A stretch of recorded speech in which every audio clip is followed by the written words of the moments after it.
Hello નમસ્કાર જય Hind Vande Mataram friends. તો મિત્રો આજે આપણે 1 થી 50 જેટલા જીકેના એમસીક્યુ જોવાના છે।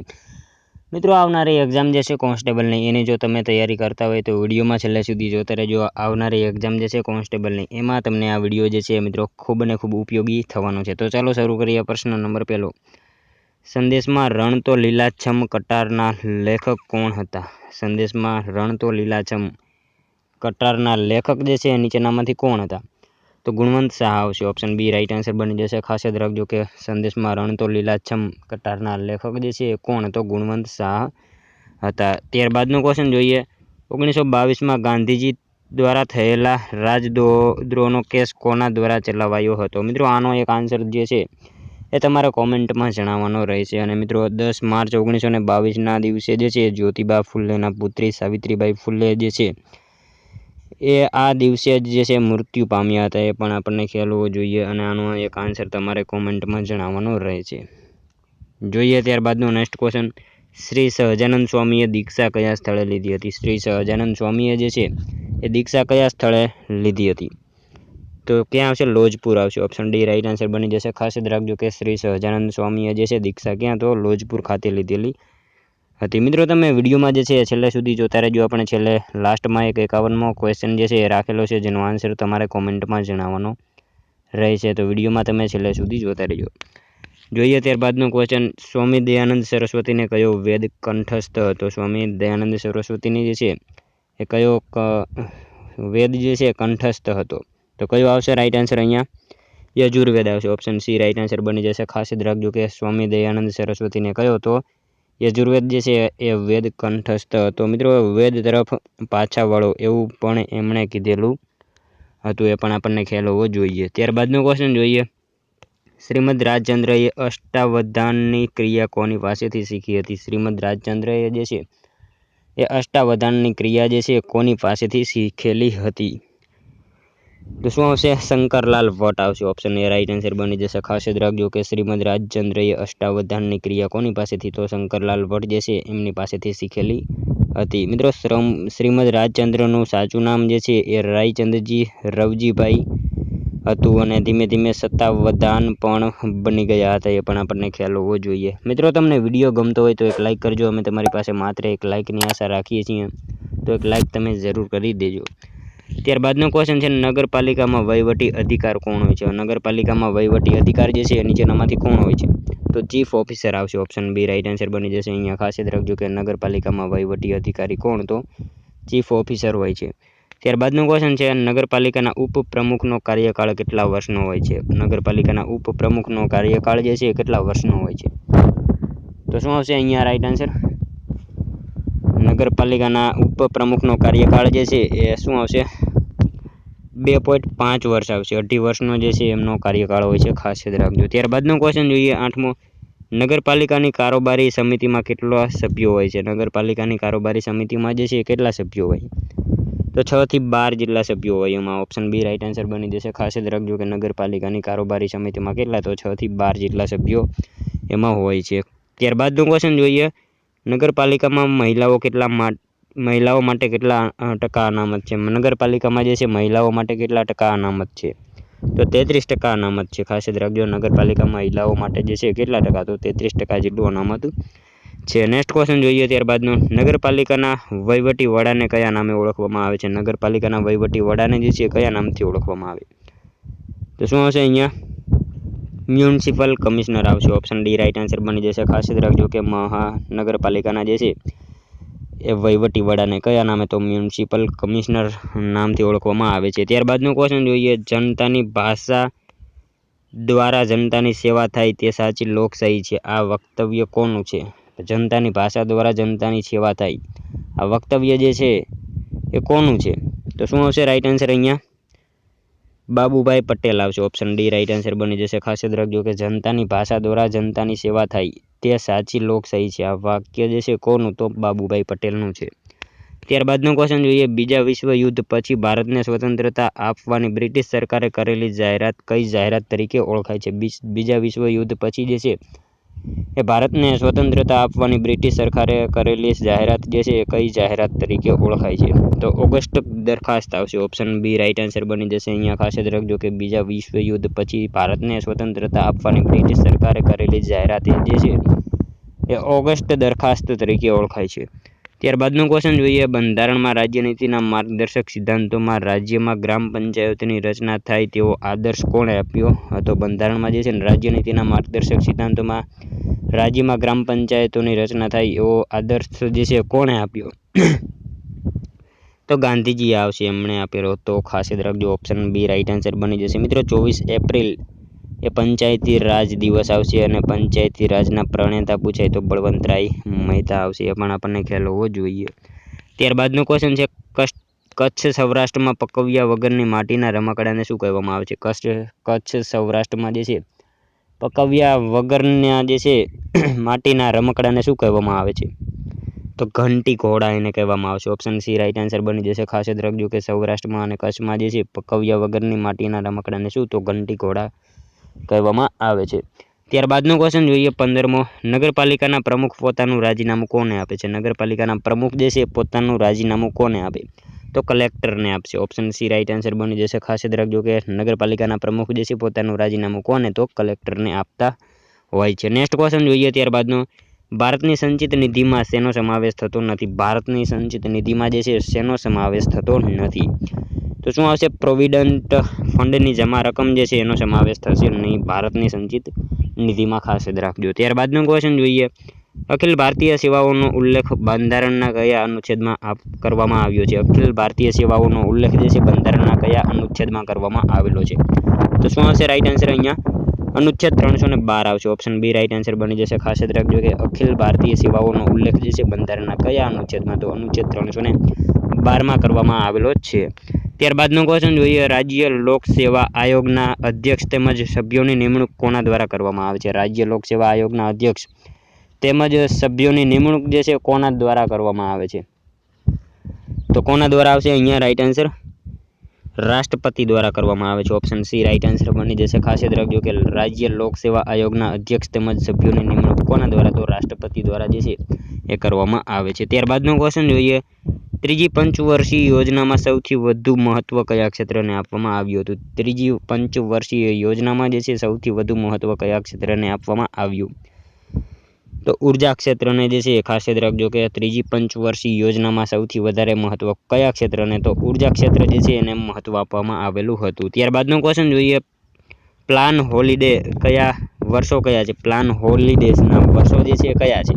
તો શું આવશે અહીંયા રાઈટ આન્સર? 1966 થી 69 જે છે ઓપ્શન એ રાઈટ આન્સર બની જશે. ખાસ યાદ રાખજો કે 1966 થી 69 જે છે એ પ્લાન હોલિડેઝના જે છે દિવસો છે. આયોજન પંચે 3 વર્ષ જે છે પંચવર્ષીય યોજના જે છે બંધ કરી હતી. એ પણ આપણને ખ્યાલ હોવો જ જોઈએ. એના જે છે આ દિવસો છે. ત્યારબાદનો ક્વેશ્ચન જોઈએ. ભારતના કયા પ્રાચીન ગ્રંથમાં ભારત માટે ભારત વર્ષ એવો ઉલ્લેખ કરવામાં આવેલો છે? ભારતના કયા પ્રાચીન ગ્રંથમાં જે છે ભારત માટે ભારત વર્ષ એવો ઉલ્લેખ કરવામાં આવેલો છે? તો કયા આવશે? વિષ્ણુ પુરાણમાં આવશે. ઓપ્શન સી રાઈટ આન્સર બની જશે. અહીંયા ખાસ યાદ રાખજો કે ભારતના જે છે કયા ગ્રંથમાં? તો વિષ્ણુ પુરાણ જે છે એમાં ભારત વર્ષ એવો ઉલ્લેખ કરવામાં આવેલો છે. ખાસ યાદ રાખીશું. ત્યારબાદનો ક્વેશ્ચન જોઈએ. 22મો. પવિત્ર સંત આપાગીગાનું સમાધિ સ્થળ સત્તાધાર કયા જિલ્લામાં આવેલું છે? પવિત્ર સંત આપાગીગાનું સમાધિ સ્થળ જે છે એ સત્તાધાર કયા જિલ્લામાં આવેલું છે? તો જૂનાગઢમાં આવશે. ઓપ્શન ડી રાઈટ આન્સર બની જશે. ખાસ યાદ રાખજો કે પવિત્ર સંત એવા આપાગીગાનું સમાધિ સ્થળ સત્તાધાર ક્યાં? તો જૂનાગઢમાં આવેલું છે. ત્યારબાદનો ક્વેશ્ચન જોઈએ. મહાકવિ ભાસ લિખિત નાટક કયું છે? મહાકવિ ભાસ લિખિત નાટક જે છે એ નીચેનામાંથી કયું છે? તો કર્ણભાર આવશે. ઓપ્શન એ રાઈટ આન્સર બની જશે. ખાસ યાદ રાખજો કે મહાકવિ ભાસ લિખિત જે છે નાટક કયું? તો કર્ણભાર છે. ત્યારબાદનો ક્વેશ્ચન છે. નીચેનામાંથી ચરબી દ્રાવ્ય વિટામિન કયું છે? નીચેનામાંથી ચરબી દ્રાવ્ય વિટામિન જે છે એ કયું છે? તો શું આવશે રાઈટ આન્સર? અહીંયા વિટામિન એ આવશે. ઓપ્શન એ રાઈટ આન્સર બની જશે. ખાસ યાદ રાખજો કે ચરબી દ્રાવ્ય વિટામિન કયું? તો વિટામિન એ છે. મિત્રો વિટામિન એ, ડી, ઈ, કે આ બધા જે છે એ ચરબી દ્રાવ્ય છે અને વિટામિન બી, સી, B12 આ બધું જે છે ને એ પાણી દ્રાવ્ય આવશે. એ પણ આપણને ખ્યાલ હોવો જ જોઈએ. ત્યારબાદનો ક્વેશ્ચન જોઈએ. 25મો. બાબા સાહેબ આંબેડકર તેમના કયા કાર્ય માટે વધુ જાણીતા છે? બાબા સાહેબ આંબેડકર જે છે એ તેમના કયા કાર્ય માટે વધુ જાણીતા છે? તો શું આવશે અહીંયા? બંધારણના ઘડવૈયા તરીકે એ જાણીતા છે, ખાસ યાદ રાખીશું। આપણે સૌ જાણીએ છીએ કે બાબા સાહેબ આંબેડકર જે છે બંધારણના ઘડવૈયા તરીકે વધારે જાણીતા છે। ત્યારબાદનો ક્વેશ્ચન જોઈએ,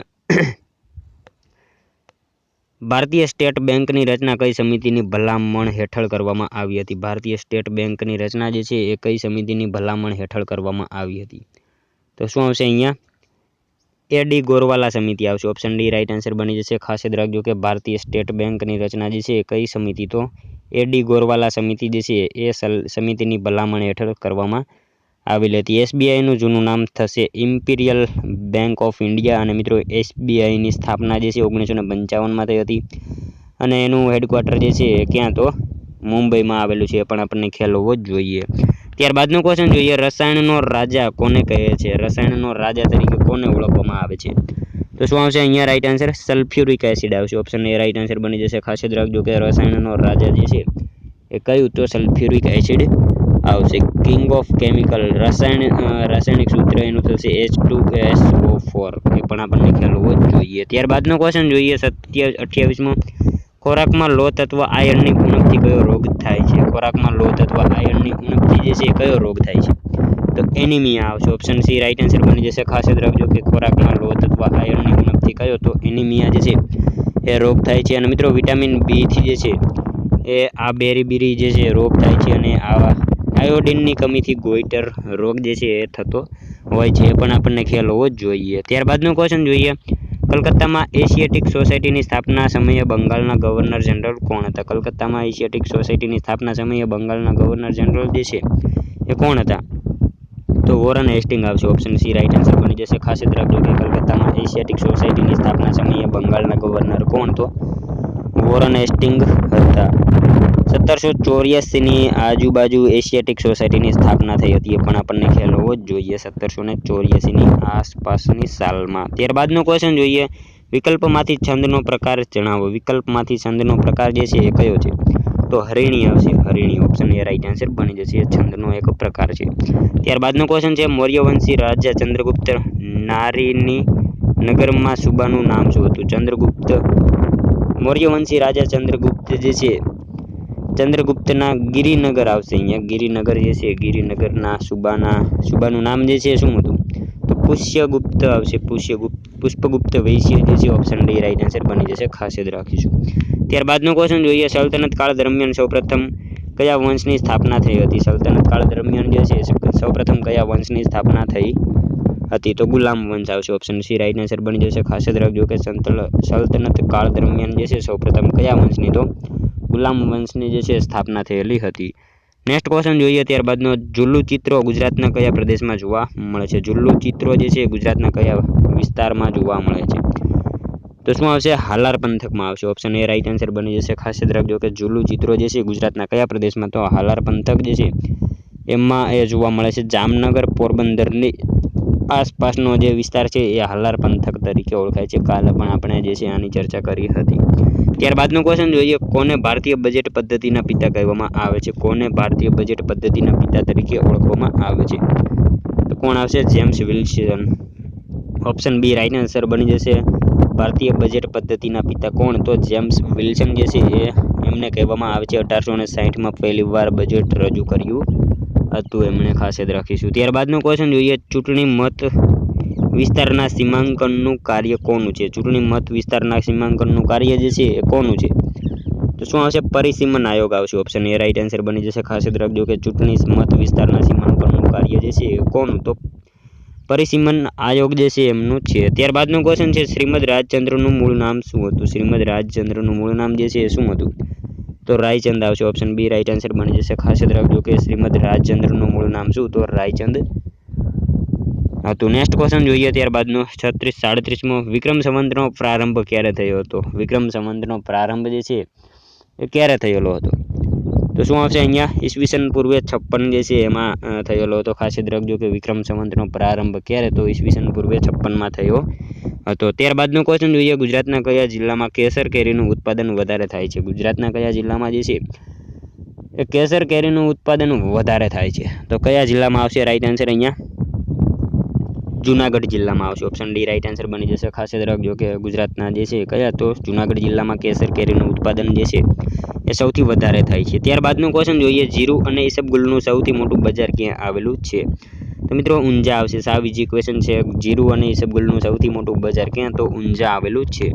ત્યારબાદનું ક્વેશ્ચન જોઈએ, 40મો ઈસવીસન 1964માં ભારત સરકાર દ્વારા પદ્મભૂષણના સન્માનથી કોને નવાજવામાં આવ્યા હતા? 1964માં જે છે ભારત સરકાર દ્વારા પદ્મભૂષણના સન્માનથી કોને નવાજવામાં આવ્યા હતા?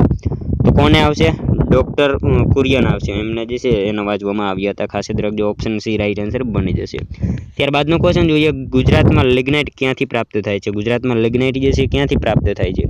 તો પાનદ્રો ખાતેથી જે છે એ લિગ્નાઇટ કોલસો મળી આવે છે. ખાસ યાદ રાખજો. ઓપ્શન સી રાઈટ આન્સર બની જશે. નેક્સ્ટ ક્વેશ્ચન જોઈએ ત્યારબાદનો, ગુજરાતમાં ગેસ આધારિત થર્મલ પાવર સ્ટેશન ક્યાં આવેલું છે? ગુજરાતમાં જે છે ગેસ આધારિત થર્મલ પાવર સ્ટેશન જે છે એ ક્યાં આવેલું છે? તો ક્યાં આવશે? ધુવારણ ખાતે આવશે. ઓપ્શન ડી રાઈટ આન્સર બની જશે. ખાસ યાદ રાખજો કે ગુજરાતમાં ગેસ આધારિત થર્મલ પાવર સ્ટેશન ક્યાં તો ધુવારણ ખાતે આવેલું છે. ત્યારબાદનો ક્વેશ્ચન છે, ગુજરાતમાં ઘડિયાળ બનાવવાનો ઉદ્યોગ મુખ્યત્વે ક્યાં વિકસ્યો છે? તો મોરબી આવશે. મોરબી જે છે એ ગુજરાતમાં ઘડિયાળ બનાવવાનો ઉદ્યોગ જે છે એ વિકસેલો છે. ત્યારબાદનો ક્વેશ્ચન જોઈએ, ગુજરાતના કયા રાજવીએ પ્રાથમિક કેળવણી ફરજિયાત બનાવી હતી? ગુજરાતના કયા રાજવીએ જે છે પ્રાથમિક કેળવણી ફરજિયાત બનાવી હતી? તો શું આવશે અહીંયા રાઈટ આન્સર? સયાજીરાવ ગાયકવાડ આવશે. ઓપ્શન ડી રાઈટ આન્સર બની જશે. ખાસ યાદ રાખજો કે ગુજરાતના જે છે એ કયા તો સયાજીરાવ ગાયકવાડ જે છે એમણે પ્રાથમિક કેળવણી જે છે એ ફરજિયાત બનાવેલી હતી. ત્યારબાદનો ક્વેશ્ચન જોઈએ, 45મો ગુજરાત જળ સંપત્તિ વિકાસ નિગમની સ્થાપના ક્યારે કરવામાં આવી હતી? ગુજરાત જળ સંપત્તિ વિકાસ નિગમની સ્થાપના જે છે એ ક્યારે કરવામાં આવી હતી? તો ક્યારે આવશે? 1975 આવશે. ઓપ્શન બી રાઈટ આન્સર બની જશે. ખાસ યાદ રાખજો કે ગુજરાત જળ સંપત્તિ વિકાસ નિગમની સ્થાપના ક્યારે તો 1975માં કરવામાં આવી હતી. ત્યારબાદનો ક્વેશ્ચન છે, ગુજરાતમાં સૌપ્રથમ વસ્તી ગણતરી ક્યારે થઈ હતી? ગુજરાતમાં સૌપ્રથમ વસ્તી ગણતરી જે છે એ ક્યારે આવશે? 1872માં થઈ હતી. ખાસ યાદ રાખજો કે ગુજરાતમાં સૌપ્રથમ વસ્તી ગણતરી ક્યારે તો 1872ની સાલમાં જે છે એ થયેલી હતી. નેક્સ્ટ ક્વેશ્ચન જોઈએ ત્યારબાદનો, GSFCનું પૂરું નામ જણાવો. GSFCનું પૂરું નામ જે છે શું છે? તો Gujarat State Fertilizer Corporation. Option B right answer બની જશે. ખાસ યાદ રાખજો કે GSFCનું પૂરું નામ શું? તો ગુજરાત સ્ટેટ ફર્ટિલાઇઝર કોર્પોરેશન એનું પૂરું નામ થશે. ત્યારબાદનો ક્વેશ્ચન જોઈએ, 48માં અમદાવાદમાં આવેલ ભદ્રનો કિલ્લો ક્યારે બંધાયો હતો? અમદાવાદમાં આવેલો ભદ્રનો કિલ્લો જે છે ક્યારે બંધાયો હતો? તો શું આવશે અહીંયા રાઈટ આન્સર?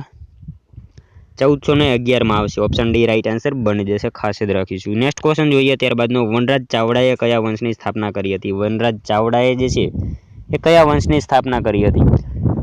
તો શું આવશે? ચાવડા વંશ આવશે. ઓપ્શન સી રાઈટ આન્સર બની જશે. ખાસ યાદ રાખજો કે વનરાજ ચાવડાએ કયા વંશની? તો ચાવડા વંશની જે છે સ્થાપના કરેલી હતી. ત્યારબાદનો ક્વેશ્ચન જોઈએ 50મો, ઘનશ્યામના ઉપનામથી સ્ત્રી બોધ માસિક પ્રગટ કરનારનું નામ આપો. ઘનશ્યામના ઉપનામથી સ્ત્રી બોધ માસિક પ્રગટ કરનારનું નામ જે છે એ નીચેનામાંથી કોણ છે? તો મિત્રો આપણે સૌ જાણીએ છીએ કે કનૈયાલાલ મુનશી આવશે. જવાબ ઓપ્શન ડી રાઈટ આન્સર બની જશે. ખાસ યાદ રાખીશું. ત્યારબાદનું ક્વેશ્ચન જોઈએ લાસ્ટ 51મો, જેનો આન્સર મિત્રો તમારે કોમેન્ટમાં જણાવવાનો રહેશે. ગુજરાતમાં ઈસવીસન 746થી 942માં કયો યુગનો સમય ગણાય છે? ગુજરાતમાં ઈસવીસન 746થી 942 જે છે કયા યુગનો સમય ગણાય છે? મિત્રો આ અહીંયા ઓપ્શન આપેલા છે, જેમાંથી તમારે કોમેન્ટમાં જે છે આનો આન્સર જણાવવાનો રહેશે. સાથે સાથે મિત્રો આ 50માંથી તમારા કેટલા સાચા પડ્યા એ પણ તમારે કોમેન્ટમાં જણાવવાનું રહેશે. અને મિત્રો ચેનલ ઉપર નવા હોય તો ચેનલને ખાસ જે છે સબસ્ક્રાઈબ કરી રાખજો. દરરોજ આપણી ચેનલ ઉપર તમને આવા જ વિડીયો જોવા મળશે. તો મળશું હવે કાલે બીજા વિડીયોમાં. ત્યાં સુધી જય હિન્દ, વંદે માતરમ.